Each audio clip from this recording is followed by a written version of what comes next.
তো হ্যালো বন্ধুরা, back to my channel. আজকে তোমাদের আমি কয়েকটা সাপ দেখাবো। কারণ কি বলতো, বাড়িতে মা মনসা ঠাকুর আছে বলেই কি সাপের উৎপাত আমাদের বাড়িতে এত বেশি। দেখো, হঠাৎ তখন রাত 9টা বাজে, তো একটা সাপ বাইরে থেকে ঢুকে আসছে। তো কি সাপ মানে কয়েকটা দিন ধরেই আসছে, একদিন দুদিন ছাড়া ছাড়াই আসছে। তো সাপটা ওইখানে আস্তে আস্তে প্রায় 5-6 ঘন্টা ছিল। দ্বিতীয় দিন আবার দেখা গেল রাত্রেবেলা বাথরুমে বেরিয়েছি, তো বাথরুমের সামনেতেই এসে দেখো সাবান বাক্স, মগ, আমাদের যেহেতু দুটো বাথরুম, একটা ভেতরে ইউজ করা হয় আর একটা আমাদের উঠানে আছে, তো দেখো একদম বাথরুমের সামনে ওইভাবে ছিল। আস্তে আস্তে আমি যখনই সাপ দেখছি তখনই আমি তাড়াতাড়ি করে ফোনটাকে নিয়ে যে ক্যামেরা করছি, ভিডিও করছি বলে আস্তে আস্তে ফোনটা ধরে আছি, দালানের লাইটটা জ্বেলেছি। তো আমাদের একদম কপাটের সামনে যে জড়ো হয়ে বসে আছে।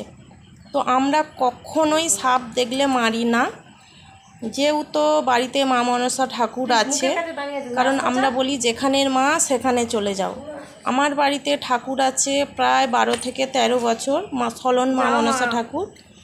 যখন তখনই আসছে, আমরা কোনো দিন আঘাত করি না। কারণ মায়েরই তো সন্তান, আর মা থাকলে তার সন্তানরা ছলে বলে কৌশলে এসে ঘোরাঘুরি করবে, এটা মারা উচিত নয়। তাই প্রায় ওইখানে অনেকক্ষণ ধরে আছে।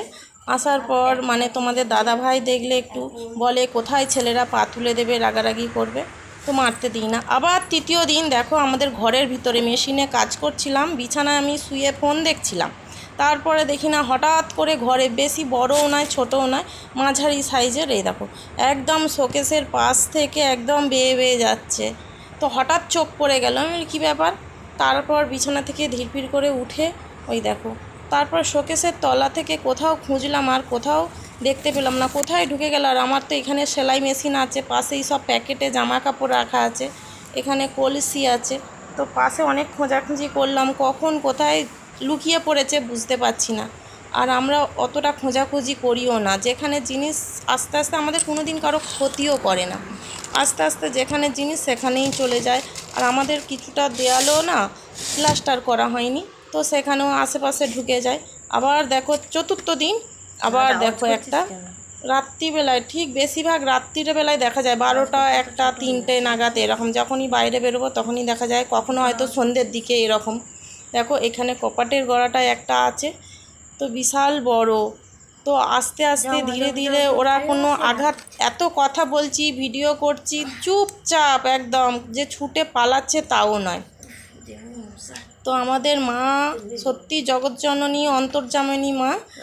অনেকে বলে তোমরা বাড়িতে সাপ আসে, তোমরা প্রশ্রয় দিচ্ছ, ছেলেদের কারো ক্ষতি হয়ে গেলে তোমার ছোট ছোট বাচ্চা কোথায় পা তুলে দেবে।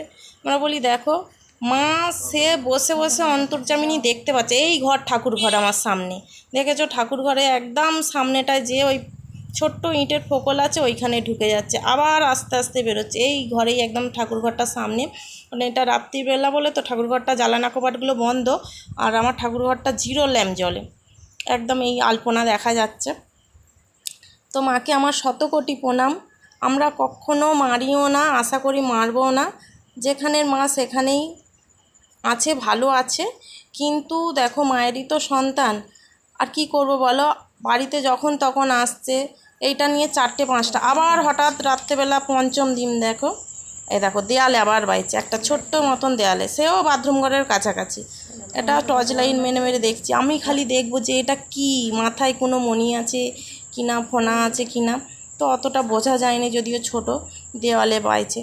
তোমাদের শুধু যে ঠাকুর ঘরের সামনেই বায় তা নয়, আমাদের দেয়ালে, ঘরে, বাথরুমে, সব জায়গাতেই আনাগোনা করছে। কি করব বলো, আর কিছু করার নেই, হয়তো মা মনসা আছে বলেই সেই জন্যেই ঘোরাফেরা করে।